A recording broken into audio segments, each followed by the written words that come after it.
All right. Welcome back to another edition of Ravens Online Ungatekeeper.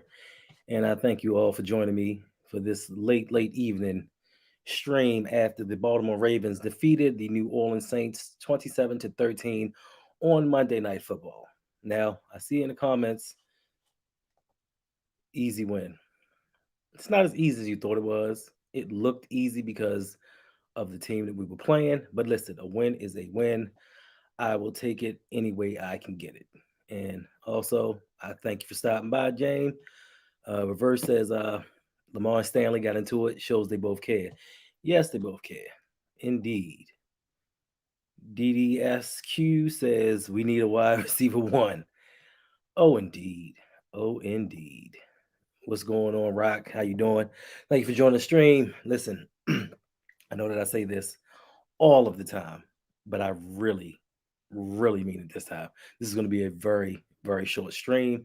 We're going to get down to business, discuss the game a little bit, and get out of here because a lot of us have to work in the morning. I know I do. I have to get up like 6 hours.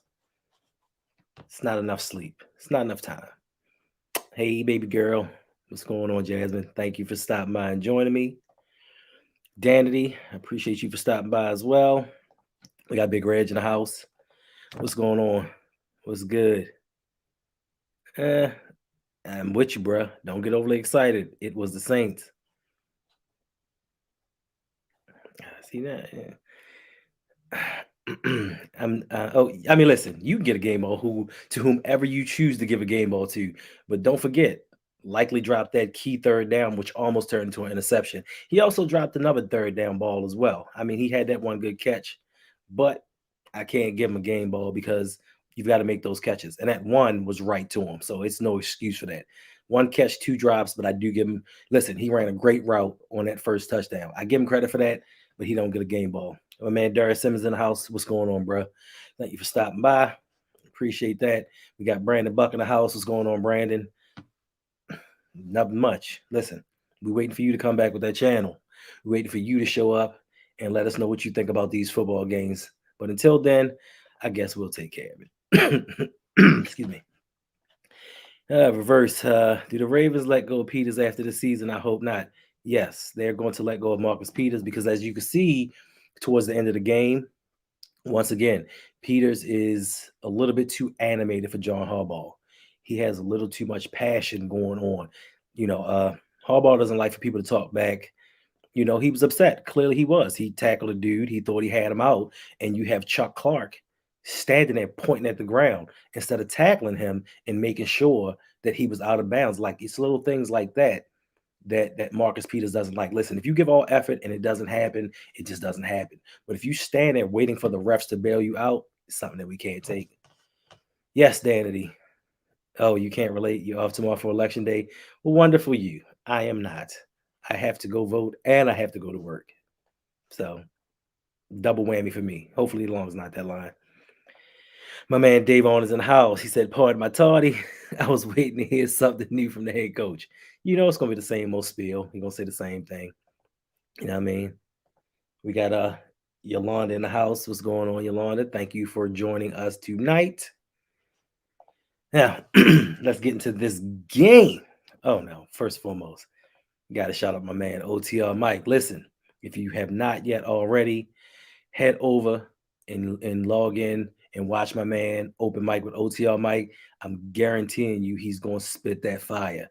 Listen, his latest episode just came out earlier today, speaking about the City Poly game. If you're from Baltimore or you know about this game, he speaks some facts about it. Now, at first, I kind of was on the fence about what happened, but when he breaks it down and he speaks about how this may be the last time some of these kids ever play football again in their life, it kind of opens your mind up to some of the things that happen. So go over there and check them out, subscribe, like, and share that video.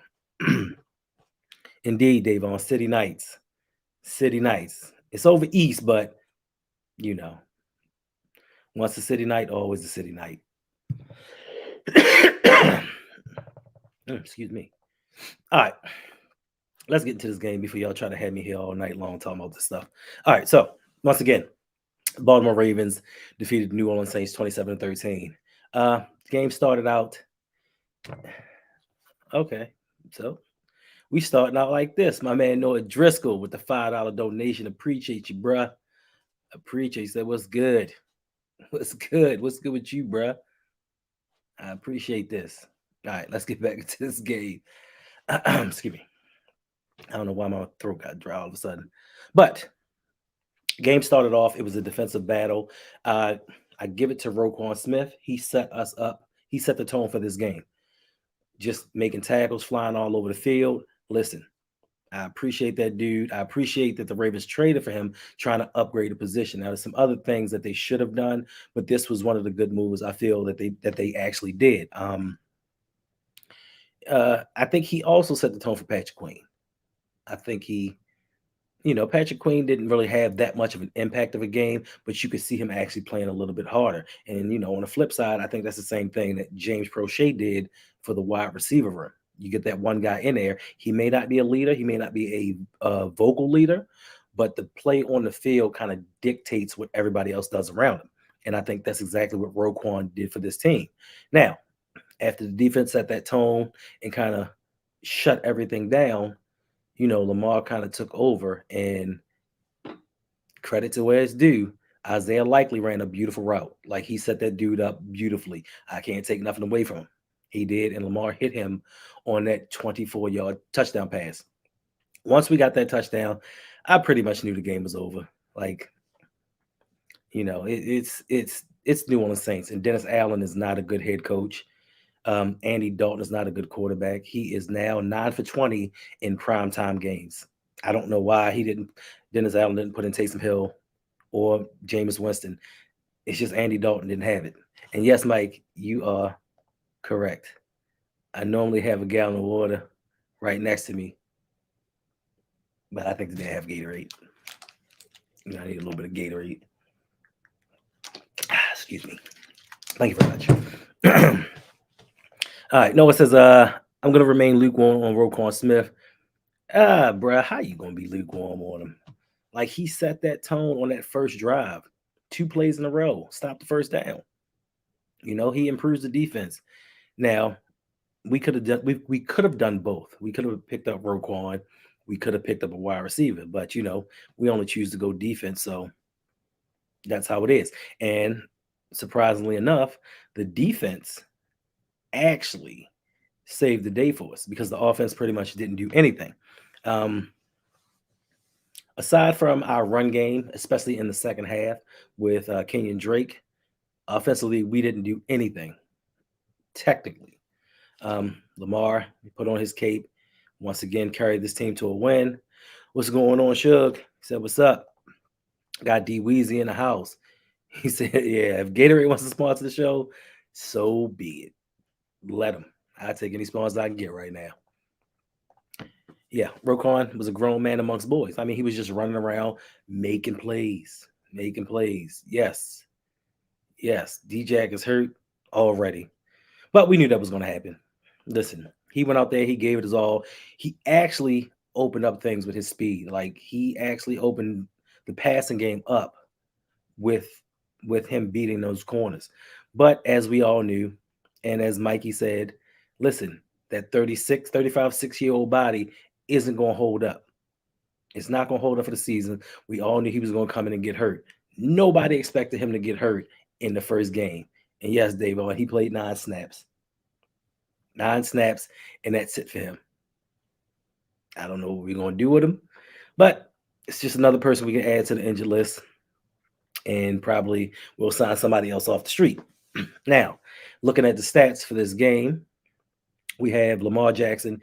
He was 12 for 22 with 133 yards passing. Now, if I'm correct, which I'm really probably not, because pretty much after halftime, I kind of zoned in and out on this game. I think after halftime, Lamar had like 16 yards passing, possibly. It's not good enough. Like, that's just not going to get it done. I know that we are all proud of this win. We're happy. We're 6-3. We are tied for third in the conference right now. Yeah, tied for third in the conference right now. But this isn't going to get it done. We're kind of playing down to our competition.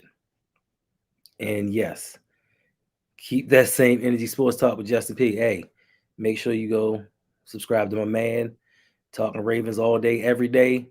Check him out, see what he got going on. It's not even bruh. Come on, bruh. It's not even Grinch stuff. It's the truth. We are playing these lesser teams and we're playing down to them. But listen, we got the win. We third in the conference. Buffalo lost yesterday. So that gives us a leg up on them. Kansas City's not looking all that good. So listen, with the games we got left, we possibly may not lose again this season because we really don't play anybody. And that includes Pittsburgh and baby hands. What's going on, Daniel? Yeah, I couldn't stay focused on the day. You know what I'm saying? I couldn't. Once again, Lamar, like I said, the passing, he really didn't do too much after halftime, but we really didn't need to because we ran the ball pretty well. Listen, Kenyon Drake took over after halftime.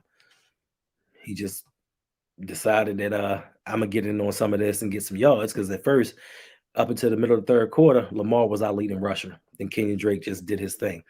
Um, he also had 2 catches for 16 yards, and that's a problem for me. And I know Justin, you only want to bring the good vibes and talk about the good stuff, but Kenyon Drake and James Prochet were the only two receivers or pass catchers that had more than one catch. That's it. James Prochet and the running back had 2 catches apiece, and those were the highs. Uh, you know, that's a problem. That's gonna be a problem once we play good teams. Once we get to the playoffs, this is going to be an issue. We could take these little small wins, we can take these moral victories, but let's be real. Saints are missing some people. The Saints were missing Marshawn Lattimore, their best corner. They had some third stringers, some rookies out there. We should have been able to eat. Yes, passing game was horrid, horrid tonight. And listen, y'all's man's Mike, your boy. I hate to say it, but the guy that y'all said was wide receiver one and better than Bateman had 1 catch for 5 yards. And if we aren't technically scheming up trick plays, we're not getting it done. We're not getting it done with Devin Duvernay. You know what I mean? Like if we don't trick play for him, he might have a good contested catch here or there, but consistently going out and beating somebody, Devin Duvernay ain't that guy. Sorry. I'm sorry. Yes, and this was supposed to be Likely's takeover game. But once again, he showed he's not ready for prime time. Good, great. Listen, great touchdown catch. I take nothing away from that dude. But if that ball would have got intercepted off of his hands, that bounced off of his chest, you know what I mean? And you're right, he struggles. Like he's just not it for a full game. And yes, yes, Slot Pat had more yards than Devin Duvernay. Albeit it was only 2 yards, but he still had more yards than Devin Duvernay. Your fullback can't have more receiving yards than your number one wide receiver. But hey, you know, he said, you bury in the lead, Pro led the team in catches. Yes. Yes. Listen, James Prochet led this team in tackles. I don't want to hear nothing from you, Brodney. I don't want to hear nothing from you on Wednesday about James Prochet ain't that dude. But let's look at the defensive side. Listen, credit to Marlon Humphreys. He was all over the place. He had 5 tackles, 2 assists, and a sack. He was up there. Listen, Chinwoo. Yes, the defense did not. I said the defense dominated, bro. The defense dominated the whole game. But once again, look who we were playing. Andy Dalton. Andy Dalton shouldn't even be in the league anymore. But listen, you can only play who's in front of you. Thank goodness Dennis Allen is their head coach, because if Sean Payton was still their head coach, we might be talking something a little bit different. But defense was good. And yes, Roquan played amazing. Like, it didn't show up in the stat sheets. He had 2 tackles, 3 assists, but his presence, his energy, just flying all over the field, that changed the complexity of the game. And like Yolanda said, I love what I saw from the defense too. Listen, we got a lot of money invested in that defense, a lot of money. And it's time that they came and did what they're supposed to do. I know we have some injuries. We're still kind of not in sync with everything that we're doing, but we need to get better. We need to get what we're paying for, so to speak. We're paying a lot of money to shut these teams down. And every time something happens, we keep adding more and more money to that side of the ball. So, you know, what are you gonna do? And yes, Queen didn't play bad. Queen didn't play good, but Queen didn't play bad. I mean, we didn't call him for anything stupid. You know, what I mean, he got away with a pass interference call, but it is what it is. And Marlon is tied to sacks with Owe. I mean, what is listen? I'll get no way later. But what is that really to say? Like, listen, Owe is working on it. Owe's always working on it. We've been saying that for 8 weeks now. Over 6-3, 9 weeks now. We've been saying he's gonna get it together. He's gonna do his thing. We just need something else. No, Ajabo didn't play. They left him out of this game, and for good reason because he may physically not be ready. They're getting him through the motions of practicing and game planning and all that. But I don't think that he's ready to come back in and play just yet. Not just yet. All right, listen. So with that being said, you know, do y'all think that we do y'all think that we really have a good team? I want to know what y'all think. Do you think that we really have a good team? I mean, I know we're getting wins, we're piling up wins, but don't forget, we are playing a fourth place schedule. And we're playing it for a reason because we were the last place team in the AFC North last year. Now, some of it's us, some of it's the schedule. But I just have yet to see us put a complete game plan together. I have yet to see us offensively and defensively do what we wanted to do what we needed to do. Because let's be for real.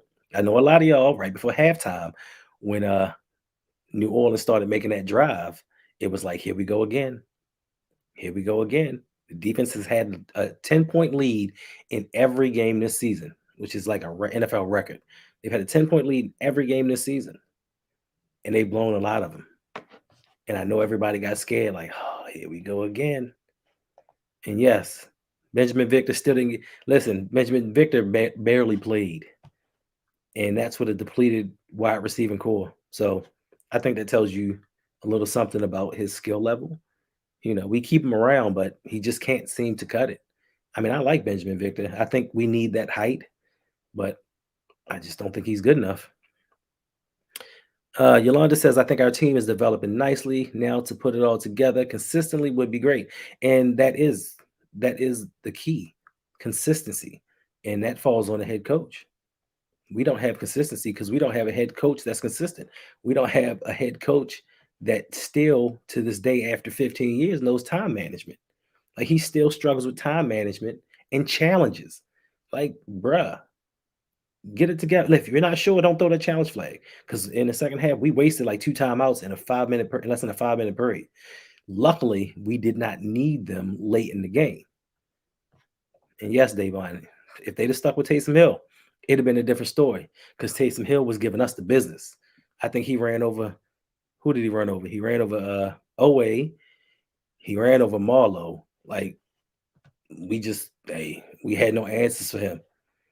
I think they should have put Jameson. Just let it fly. After a certain point, what you got to lose? I mean, Dalton's already mucking the game up. My man Weezy said, I think Lamar is a hell of an eraser to have on the roster. There are a lot of holes on the Ravens roster and coaching philosophy. Most definitely.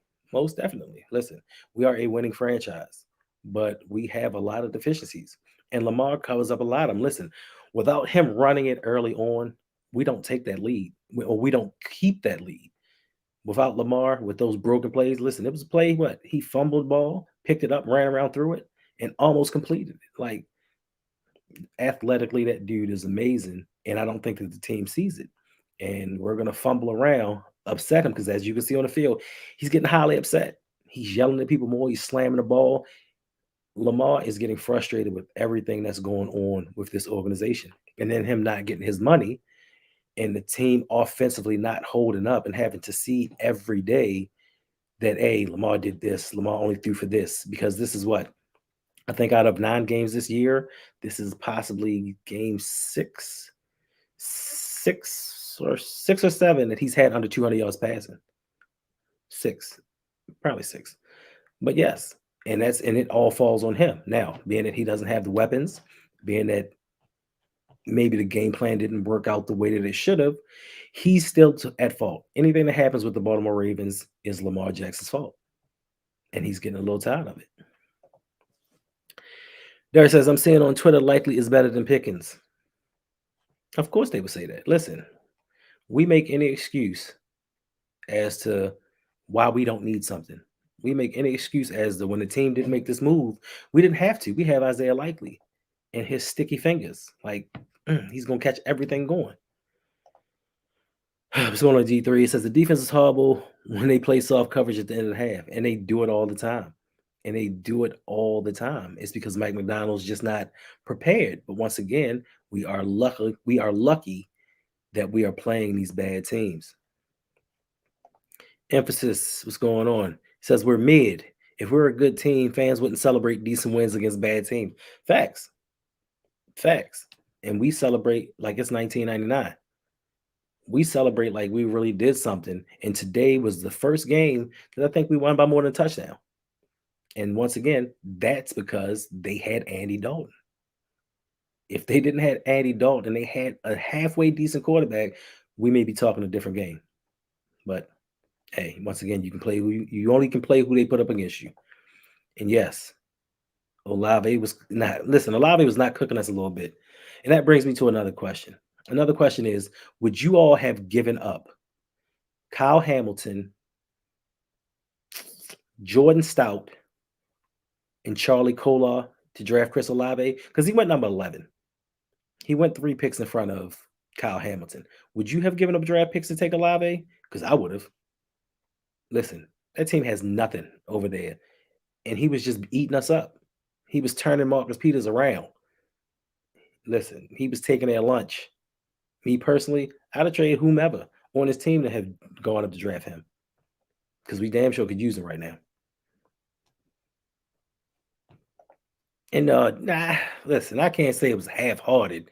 He tried to, I mean, it was the angle that Peters was coming at him, why he didn't get him out of bounds, because it was the angle, but it was still on Chuck Clark after that to make sure. No, you did not hear a whistle blow. You did not hear one whistle blow. So you're supposed to play to the whistle. Chuck Clark didn't. Chuck Clark stood there pointing at the ground. Like he stepped out. He stepped out. And that's why Marcus Peters was so mad at the end of the game, because he's like, yo, you play through it. You play through the whistle. You didn't hear nothing and you let him score. And luckily, that really didn't come back to hurt us.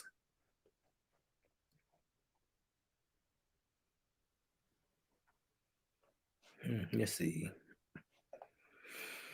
If your offense doesn't score points, it doesn't matter how good your defense is, you have, or how good they play. Eventually, great offenses find a way to score and win a game when needed. Yes, and that's the only thing that we're talking about. The only thing we're talking about is later on, because everybody's talking about what's going on right now, what's going on against these sub 500 teams. We're talking about what's going to happen in the playoffs, because once we hit the playoffs, we're not going to play them. In the playoffs, we're going to see Tennessee, we're going to see Miami, we're going to see Buffalo. And believe you me, they're not going to have offensive performances like this. They're not going to have cornerbacks that play like this. So it's just some things we need to clean up. Can we be a great team? We damn sure can. No doubt about it. But it's just certain things that we need to do. Now New Orleans is a bad team. I think when you come into a game with a 3-5 record, it doesn't mean that you're good. If you're 2 games under 500, it doesn't mean that you're good. I'm just saying. Yes, Yolanda, hit that like button for this late night stream, because we're not going to be here that much longer. Not at all. We're not going to be here. Yes, Dandy, they're 3-6, and Andy Dalton is their starter. So maybe that means that they're good. Maybe this is some bizarro National Football League where 3-6 is actually a good record, and that makes you a good team, even in a horrible division. I don't know. Maybe that's just me. Oh, what's going on? We got Lunch Break Hot Taking House. Listen, if you have not already subscribed, go over there and check those brothers out. Dope content. If you like what I'm doing, their stuff is even hotter. They also got Ring Kings with OTR Mike. Like, subscribe, check them out, buy some merch. I'm telling you, it's definitely worth it. All right, what we got next? Let's go with the good, the bad, and the ugly. So for me, the good, the bad, the good would be the time of possession. The Ravens chewed up that clock. They had two scoring drives of 11 and 12 plays that took up 7.5 minutes apiece, which pretty much ate up the first half. They scored two touchdowns, pretty much put the game away. That way, defense can't say it was tired. We did everything we needed to do. What's going on, Zeke? Zeke Hokage. Hottest name out there. Thank you for stopping by, bro. Thank you for stopping by. All right, listen, I don't know what's going on in the chat, but listen, once again, everybody just be respectful. Everybody can have their opinion. You can believe something different. Be respectful. That's all I ask of y'all.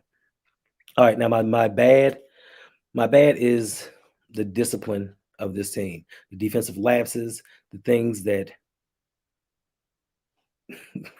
the things that we constantly seem to go through, the John Harbaugh and the time management mistakes.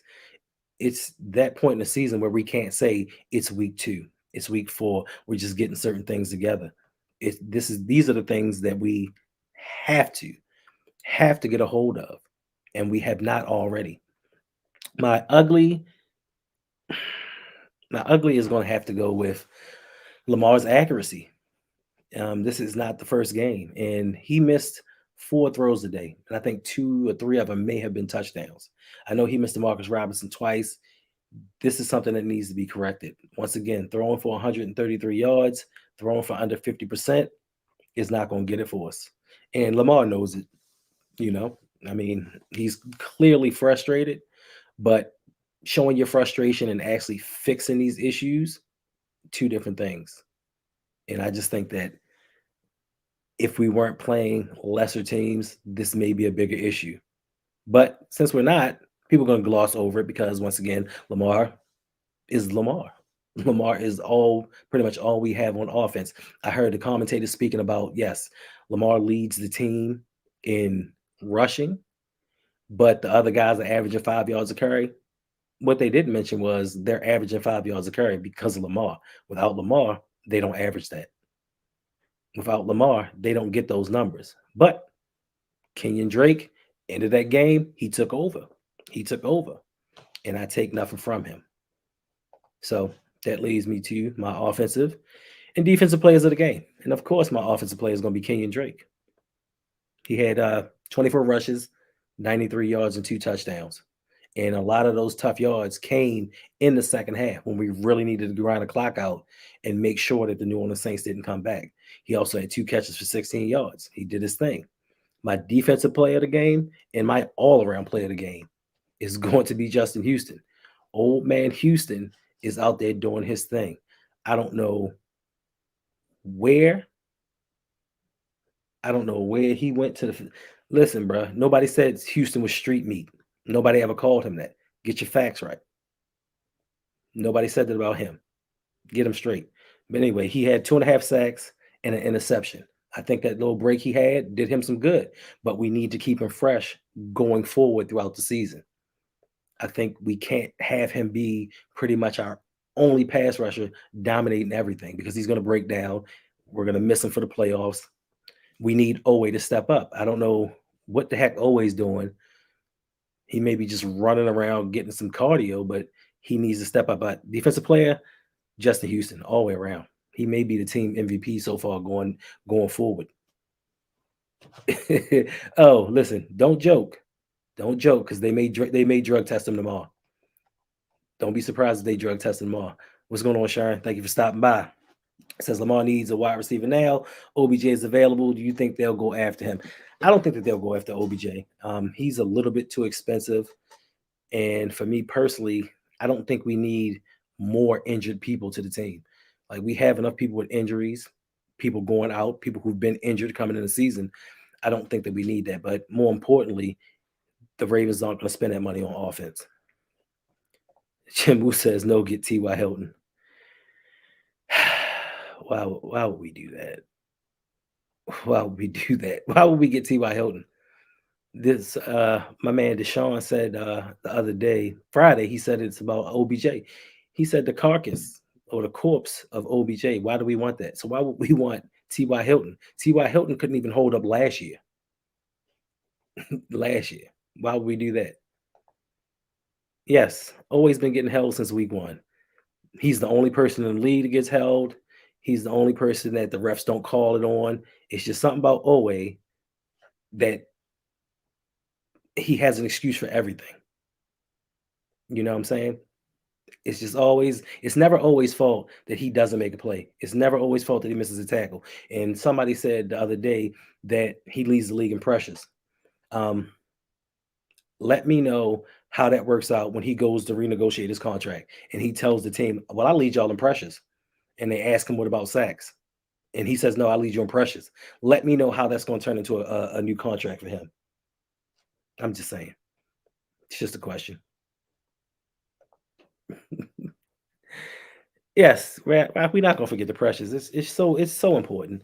That's an excuse. That's a pass rusher's excuse for not getting to the quarterback. Hey, I didn't get that sack, but I got that pressure, bro. I mean, he completed the pass, but I was in his face. Yes. Oh, yes, Wheezy. That is spot on. Oh, it is the 2022 Prochet. Fans love him, but I'm not. I don't know if I'm gonna go that far. Owe has talent. It's just that he has not put it together. Prochet's talent is limited a little bit athletically. Owe has the talent. He has the athleticism. He just I don't know what he's doing. He just doesn't have pass rush moves. He's never developed them. This team's not helping him develop. Um, I mean, OA is good for analytics. OA is good for analytics. I mean, but they're gonna make excuses for him as to why this man has one sack through 9 games, even though we drafted him in the first round to get sacks. And yes, Yolanda, you keep saying he's working on it. We're at week 9, heading into week 10, and then after the bye, it'll be week 11. So, are we going to say this until the end of the season when Oy finishes 17 games and 2 sacks? Are we going to say he's still working on it when he has 26 tackles on the season? It's just a question. Yes, all day Prochet. Where Raven Ron at? I need Raven Ron to see this. Prochet 2 for 22. Sounds like a McDonald's meal. 2 for 22. He got his money today. He had that critical third down catch for a first down. All right, I'm gonna get into my risers and my fallers. My risers, of course, Justin Houston. It's just like every week that you think that this man can't get any better, he does. He raises his level. He's constant with the sacks, the pressures. He's getting the turnovers that we wish that others that are much younger would do. Also, Kenyon Drake. A lot of us, including myself, thought that Kenyon Drake was done after leaving the Las Vegas Raiders. I didn't think he had much left in the tank, but he's coming over here. He's showing me something. He's showing me he wants to keep this job. He wants to be around. He is earning his money, whereas the others who are injured are not. We don't know when they're coming back. We don't know what we're going to do with them, but at least we have Kenyon Drake in the fold. Now, I'm going to also give a shout out to James Prochet. I've said it before, I said it again. I like Prochet. Athletically, he's not that gifted, but he tries hard. And I keep saying he's getting open. He's just not getting the ball. And I guess this time Lamar was like, listen, I've got nobody else to throw the ball to. So let me get this ball to Prochet, which he did. And I'm glad that he did. Let that man get his shine. Let that man get his receptions up. Let that man be talked about because, listen, he's trying. We all, listen, Chinwu, we all want him to be great. We don't want Owe to fail. We don't want Owe not to progress as a player. Anybody on this team, listen, I don't care if you think I like Patrick Queen or not. I want Patrick Queen to make plays. I want Patrick Queen to get better. It's just that they're not doing it at a place where they were drafted. It's not commensurate to the position that they were drafted in. You can say, oh, well, he's doing this, he's doing that. That's not why that person was drafted in the first round. He wasn't drafted in the first round just to do this. He was drafted in the first round to take over position, lead it, and take it to new levels. But unfortunately, we've got old men free agents that are doing it. Um, as far as my fallers, I'm gonna go with Devin Duvernay. For him to get his opportunity to be wide receiver one catch for 5 yards. What is that doing? What is that doing for us? Exactly. Year 2. It's not year 1, so you can't say here rookie and make that excuse for him. Yes, Devin Duvernay, one catch 5 yards. Pat Ricard, one catch 7 yards. You had less yards than your slot fullback. And what does that say? Um, Another faller for me is going to be Justice Hill. I don't know if he's still injured. I don't know if the coaching staff is losing trust in him, but he had 4 rushes for 11 yards. And come second half, they didn't even give Kenyon Drake a breather. They just left him in and was like, bro, this is you. It's on you.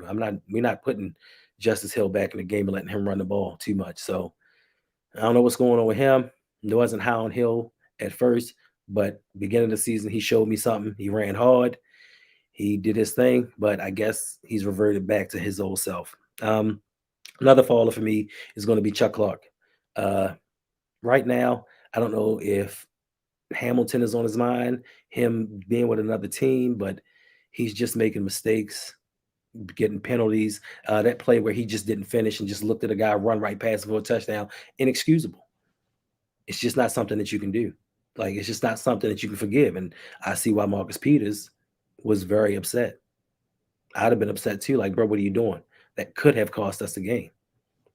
Um, Morgan Moses, and we were in a we were in a Discord joking that Morgan Moses is a op for another team, which he might be, because his penalties and just some of the stuff that he does just makes you shake your head.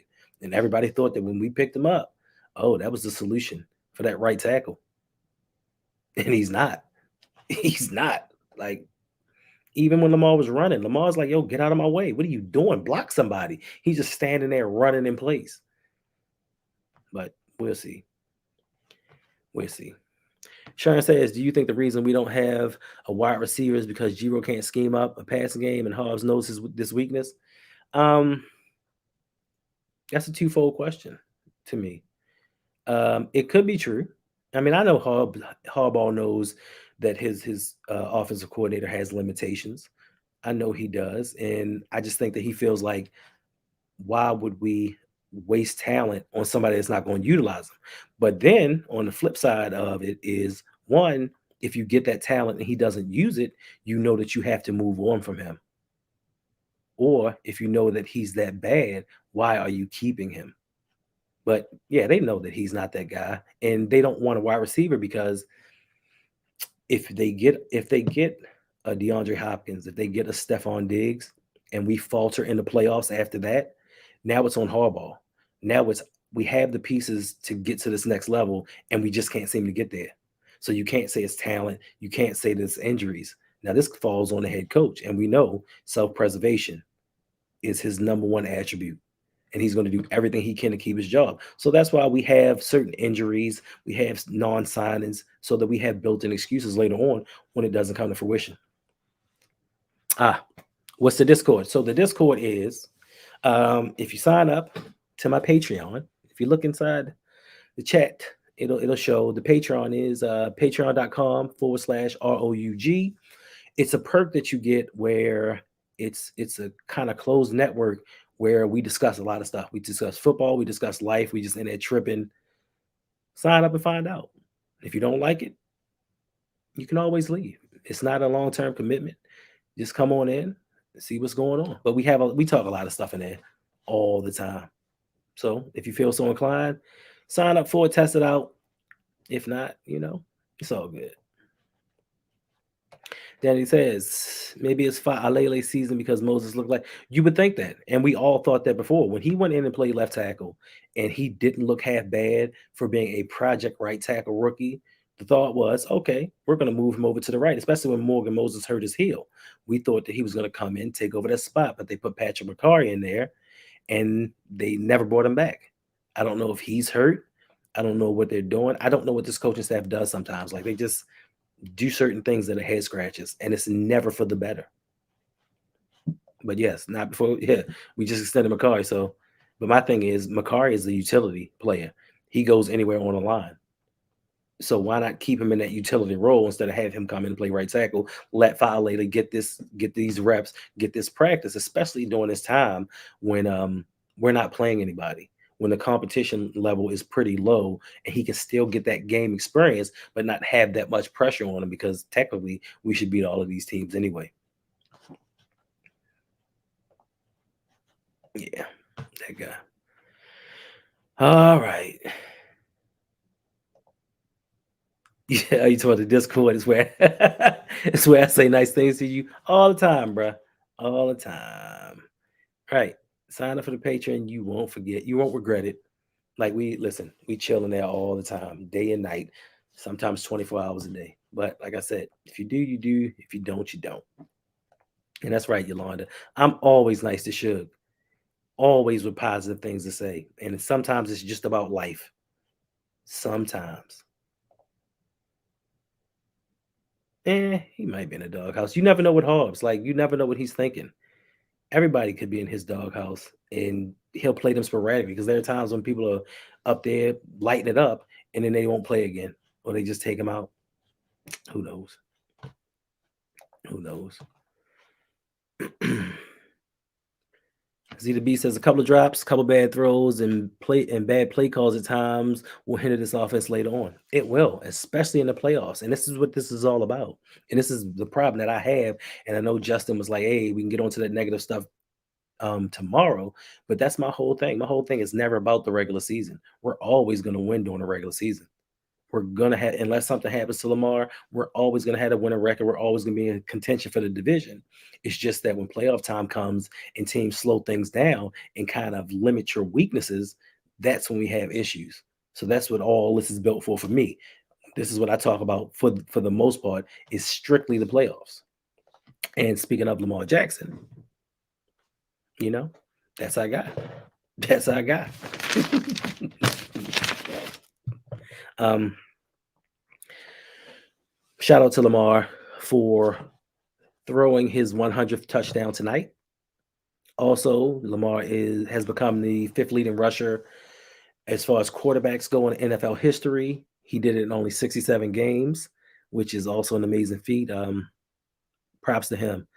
Just need to work on that accuracy a little bit. Um, I don't know. I don't know if it's his uncomfortability with the receiving group, his frustration with the organization, but to me, sometimes it seems like Lamar is disengaged from the team.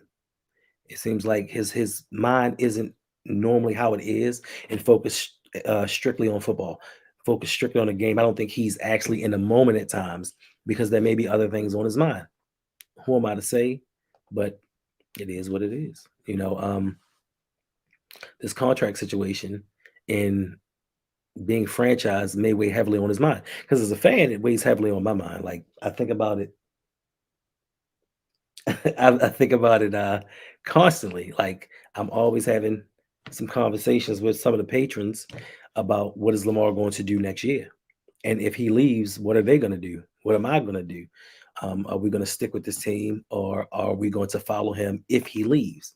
My thing is, listen, I hope y'all like other teams' content because whatever team Lamar goes to, that's what I'm going to report on this channel. I'm sorry, I'll talk Ravens news, but it's mostly going to be Lamar Central. Nah, I'm just kidding. Yes, Danny, he does not seem focused at times. At times, he's distracted and unhappy. Like it's a relationship where you do everything for the relationship. You give your all. You sacrifice. Um, you put them first. But then when it comes to reciprocation, they don't do that for you. They kind of push you to the back and take you for granted, and kind of put others in front of you because there's no way we should have any discussions about paying Roquan Smith before we pay Lamar Jackson. Like he is our end all be all. He is our everything. All right. Now I want to get into this Frank Wright situation. I'm not sure if you are all up to speed on this, but what happened is Frank Wright got fired and he has been replaced with Jeff Saturday, the ESPN analyst, former Colt, former center, no head coaching experience. And I thought to myself, it's not, it's not good. Yet of all the interim head coaches you could have used, that you actually went outside somebody that's on your coaching staff right now, and you brought in a former player. Um, what actually got to me was when the owner Jim Irsay came out and said, "The one thing that I like is the fact that Saturday does not have coaching experience. So he won't fall into the line of analytics and all of the things that other coaches fall into. So the reason that that upset me was because that is the excuse that they always give the black head coaches. We would have hired him, but he doesn't have enough experience. He doesn't have enough time calling plays. He doesn't have enough time doing something that their Caucasian counterparts don't have to do. Now you have Reggie Wayne on that staff, um, Cato Junes on that staff. You have a couple of Kevin Mawai, Hall of Famer, Kevin Mawai, leader of the NFLPA, the president of the NFLPA at one time. He's not black, but he's a minority. You have all of these coaches with coaching experience. I looked up the coaching tree. It's some coaches on that staff with 20 years experience. And you could have hired any, you could have promoted any one of them because theoretically they may just be here till the end of the season. So you did not promote from within, but you went out and got a former player that had just the other day said, listen, the Las Vegas Raiders stink. They are a doo-doo franchise. And guess what? Guess who they play Sunday? They play the Las Vegas Raiders. So now you got to stand across from that coaching staff after you didn't just talk smack about them and look them coaches eye to eye. But this is one of the problems, and you're right. And the nepotism. This is the same thing that happened to Flores. Like, I mean, come on. And they wonder why we have an issue. They wonder why we speak up about these things because you blatantly are showing your hypocrisy. You're blatantly just saying, look, I'm gonna hire who I want to hire. It doesn't matter if you have experience or not. I know what I like, and I like someone that looks like me. And I'm gonna hire someone that looks like me, somebody that I feel comfortable with, somebody that I can have a conversation with and not have to worry about saying the wrong things. I can be my unapologetic, authentic self, right? Whether it's racist or not. I can be me around him because I know him and I know what he stands for. And yes, yes, he hired with no offensive play call experience. Like, come on, bruh. Yes, you coach high school. That's not even college. That's not even close to the NFL, you know? And you're right, Danity. In Carolina, send hookers packing on express train. Listen, black coaches will never have that luxury. If you look deeper into it, you'll find out that they always have an excuse for a black coach. They always dig up something. Oh, well, in his past, or in circles, they say that he's like this and he just doesn't have leadership skills. How do you know what this man has? People are going to talk. I mean, if I want to be the head coach of this organization, and I know the homeboy over there is in contention for it too, and I got the ear of the person hiring, I might say something negative about him so I can get the job. Who knows? But they don't care nothing about that. They just, they want to have their own. And to me, as I can get upset about it, um, I can feel a certain way about it, but I get it. You know what I'm saying? I get it. You're a billionaire. You made your money. You want who you want. And for me, the Rooney Rule, it was a good placeholder for its time, but what good is it really doing? Like for me, for you to force someone to interview me and bring me in front of you to kind of hit that dance monkey dance, and I'm doing my little dance for them when in the back of their minds they're like, yo, I'm not hiring that cat. I'm not hiring that cat. Luckily, the same thing happened with Mike Tomlin. Mike Tomlin, he just got one of those he got one of those interviews, but he thoroughly impressed the coach. I mean, the owners, he thoroughly impressed them, and they had no choice but to hire him. But out of those situations, how many times does it go our way? How many times do they say, you know what? He is the most qualified. Even though I don't want him sitting at my dinner table with the rest of us, he is the most qualified, and I'm going to hire him. And you're right, Davon. Jim Caldwell. He led the Lions to a 10-6 record in the playoffs, and they fired him, and they haven't been back since. But yet and still, they keep hiring these horrible, horrible Caucasian coaches that barely can get 4 wins in a season. He helped lead us. He helped us win a Super Bowl, being our offensive coordinator. He took our offensive talent that we could do nothing with, and took us to a Super Bowl and changed the dynamic of it because we were doing things that we weren't doing before. So, what's his name? Kango.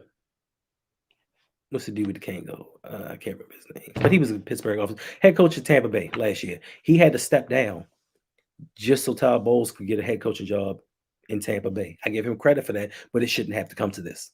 Like we shouldn't have to have people do favors and move on. Bruce Arians, thank you, Jose. Bruce Arians, he had to move up. He had to move up into the front office for him to become a head coach. Like, what's that all about? What is that all about? But hopefully one day we'll get to a place where we no longer have to worry about this. All right. On a lighter note, I guess I want to say shout out to my homeboy first. Um, LBHT Dynasty Football League. There were two undefeated teams left. I was one of them. Ferris was the other. The last two unbeatens, 8-0 going head to head. And he put up a good competition, but I smoked his ass. Smoked. So I'm the only undefeated. Let's go. Let's get it. I just wanted to say that. I'm sorry. Okay, so next week. Next week is our bye week. I know. I'm sorry. I had to do it. What's going on in the grave? That's a joke. I'm sorry. I apologize. I had to do it. I had to do it. I smoked him. Listen, it got so bad. First was apologizing to me before the game even started. Look, I'm sorry. I apologize. I just had to get that out. I just had to get it out. Yeah, I'm take this one time to gloat. Take this one time to gloat. But so next week is our bye week. It's not too much going on really. So I would just like for y'all to let me know in the comments if you may what you want a video on because I'm not sure if I'm going to live stream next week. You know what I'm saying? I'm not sure. I may not. I'm not sure. So let me know if you want a video on something in particular. I'll make a video on that. We can go off of there. Right now, we can talk about anything you want to talk about. If not, it's flowetry. It's getting late. Nobody is really supposed to be here, especially not me. But yes, it says the backlash unlikely is wild. Lamar was off. It happens. Listen, the backlash on like he dropped the third down pass, bro. That almost got picked off. That sounds to me like it's warranted backlash. He dropped another pass on third down. I mean, you can't do if you're being called upon to make plays. If you're the one that's supposed to be leading this wide receiving core at this point with Andrews out and you don't do it, listen, it's a position you put yourself in. This is a position Ravens fans put young players in. We like to elevate these young players as franchise saviors, and then when they don't do it, we get upset. Of course, we're gonna get upset because you told me 3 months ago that Isaiah Likely was the number 2 wide receiver for this receiving core, and he was gonna save everything. He didn't do it. It's a position that you Ravens fans put him in because I said early on, he's okay. He's not that dude. He's going to make his plays, but he's not that dude. He's not that guy that's going to go out here and make the plays that we need when we need him to. But he had a good touchdown, taking nothing from him. And yes, his blocking is improving. Got to give him credit for that. Listen, I can nag you when you do something wrong, and I'll give you credit when you do something right. His blocking has improved some, and that's why he's out there a little bit more. Because if it hasn't, Harbaugh would not be putting him out there. Weezy says, don't act like LB's crew don't know I'm awake. I'm always awake. Someone will always be there. Yes, indeed. Somebody's always in the Discord talking or doing something just to let y'all know. All right. That sounds like this is about a good time as any to wrap her up. Unless y'all got something else to talk about. Because I really don't. I just want to go to sleep. That's all I want to do. Unless y'all got something to say. Nothing. Going once. Going twice. Sold. All right, y'all. I thank y'all for dropping by, hanging out with me on this late evening stream. We got up to 55 minutes. I didn't want to be here that long, but what are you going to do? And listen, if you don't know, this week, This week, Black Panther 2 comes out. Make sure you check it out. Because I know I am eventually. One more hour. No, no, sir. I gotta get up like 6 o'clock in the morning. No, sir. I was only supposed to be here for 20 minutes. 20 minutes. Now, if Engraven wants to jump back on and go live, all for it, my brother. I'll put the AirPods in and I'll listen to it until I fall asleep. So let them know if you gonna do your thing for the wee hours of the morning. But as for me, I will not. And just to let y'all know, no, sir, not 30 more minutes. No, no, you like I said, no, you not done. You got so listen, I know you got some stuff to talk about. You can continue this conversation on about Isaiah Likely and Lamar in these passing numbers. It's two subjects for you right there. You know, you can speak about it more eloquently than I can. So go out there and do your thing. Forget it, right? Do your thing. So if you haven't, which I'm sure you probably already have, go check out Engraven's channel. A lot of dope content. Raven's #1 YouTuber, the man, the myth, the legend. Make sure y'all check him out.